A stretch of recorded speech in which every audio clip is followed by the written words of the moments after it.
Hi guys, এটা আমার first mini blog.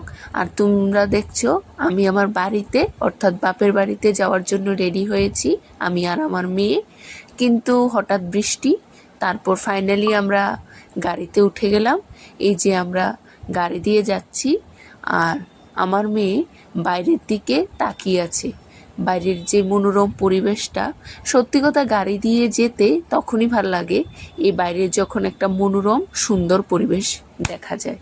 তারপর আমরা এই সুন্দর মনোরম পরিবেশ দেখতে দেখতে চলে গেলাম বাড়িতে। তো ফাইনালি আমি আমার বাপের বাড়িতে চলে এসেছি। এই দেখো তোমরা। তারপর আমাদের খুব খিদে লেগেছিল, তাই মাকে বললাম তাড়াতাড়ি করে আমাদেরকে ভাত বেড়ে দেওয়ার জন্য।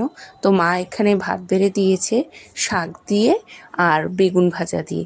তো প্রথমে তাড়াতাড়ি করে এগুলো দিয়ে খাওয়াটা আগে সারলাম, তারপর আরও অনেকগুলি তরকারি ছিল, সেগুলো তোমাদেরকে দেখাতে পারিনি।